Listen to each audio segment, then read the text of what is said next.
Hey, people of the internet. I have this is purely an exercise in video editing because I think I may have found a way. This is I understand, please believe me. I know that it shouldn't be already posted. So, I'm making a video to edit.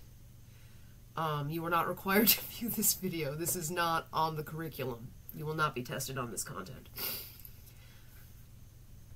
And what better tool to use to record a video than I got too cocky, because I got this guitar for my 18th birthday, and I'm reaching into my pocket. This isn't just for fun. And it's got a smaller body than most acoustic guitars, which is good, because my arms are, I mean, too short is all relative, but like, my arm and shoulder hurt when I play normal guitars. So this is a smaller body, big sound.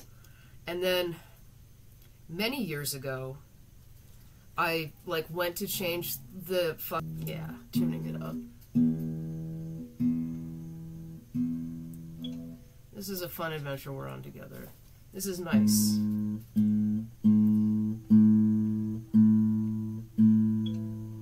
Nice. I hope that if you are watching this, that you're not expecting me to come out with anything, because I am woefully out of practice. Wait, what? Yes. I'm woefully out of practice, and even when I was practicing every day, I wasn't that great. And it's not one of those situations where I'm being humble. It's one of those situations where I struggle to form basic chords. My hand is small. My fingers are not, I don't know if they're too short or just not flexible. I'm not coordinated. I don't have very good fine motor skills. So, it's a fucking shit show. Like, I can't make an F chord. It's unfortunate.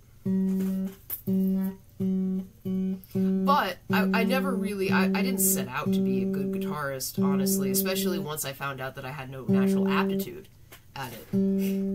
When I started playing the guitar, I was at a place where if I tried something like a hobby, a sport, or whatever, and I wasn't immediately, effortlessly good at it, I would be like, well, fuck, I'm a failure at this, and just, like, never do it again. Other way. And I also had impossibly high expectations of myself, because it wasn't, like, I had to be effortlessly a genius at the thing. And, without practicing or working hard. Because I thought that that was what intelligence was, I guess. And I thought that was how it was supposed to work. Oh, well, that's cool. It turns out it's not how intelligence works. In fact, many people who are considered savants practice the thing that they are savants at. And more importantly, like, I don't need to be a guitar genius. I wanted to be a rock star. Can you tell? I wanted to be a rock star when I was, you know, a teenager. And then I learned some hard truths about me and what was going to work, and rock stardom was not going to work. But at which point I sort of reevaluated and was like, well, I still love to sing, and I still love to play music, so I guess I'll just try to get better at doing that without, you know, without a goal like forming a band or releasing an EP or something ridiculous. So that's, you know, that's where I went with that.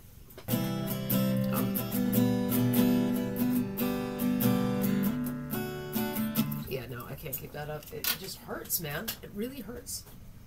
Oh, but here, let's turn this into a fun thing.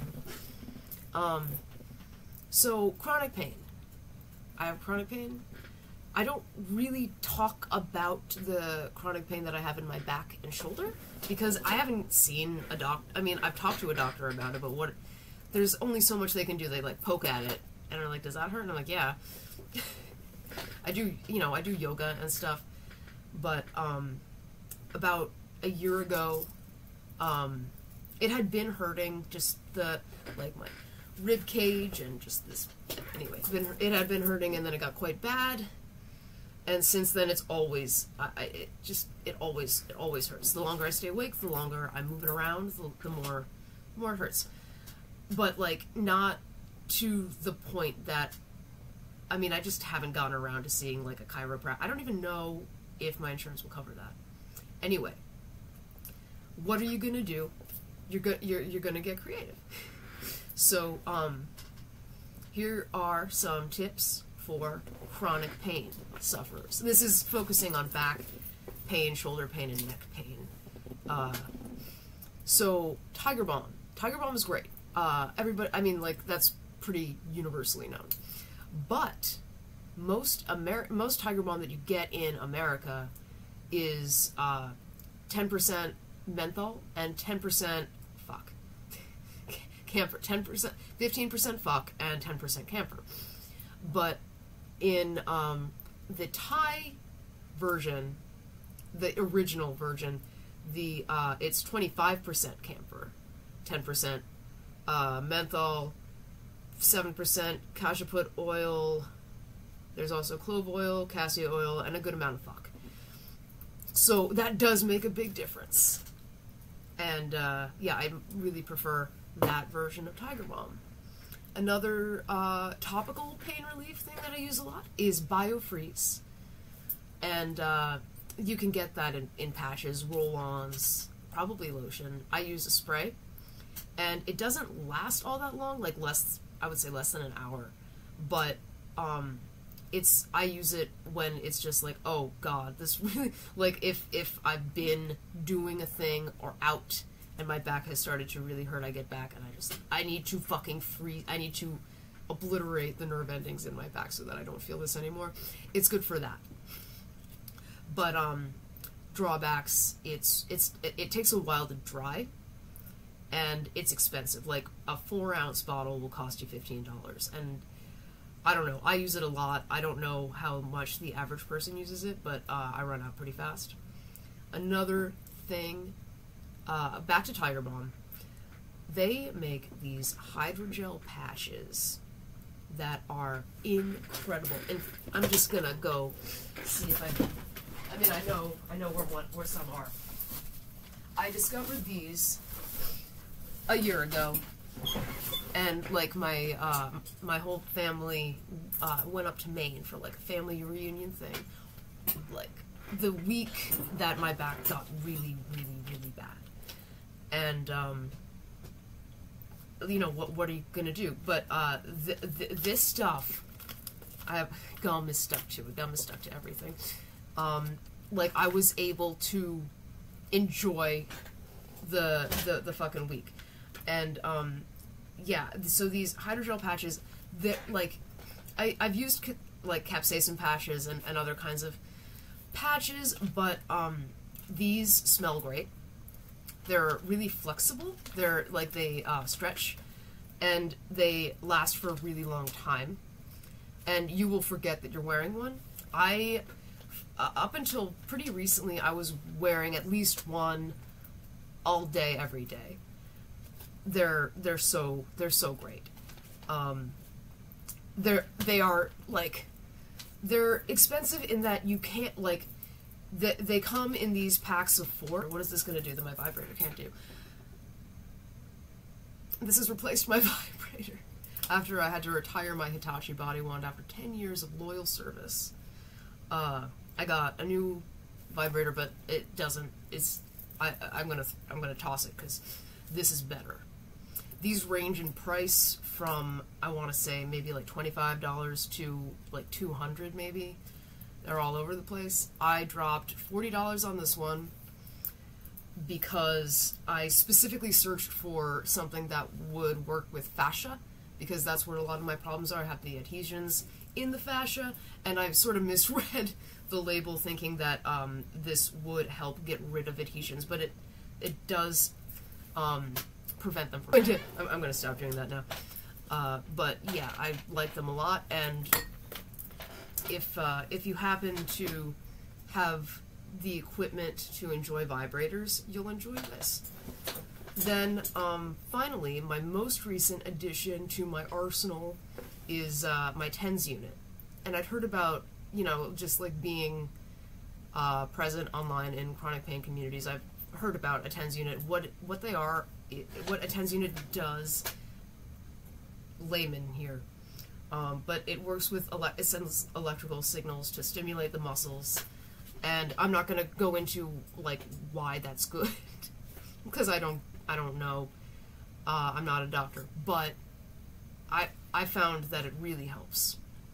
And also, like, if you've ever had, like, an EKG or something similar, it's sort of like, you get to feel a little bit like mad scientist, because it involves all these, like, little sensors and wires.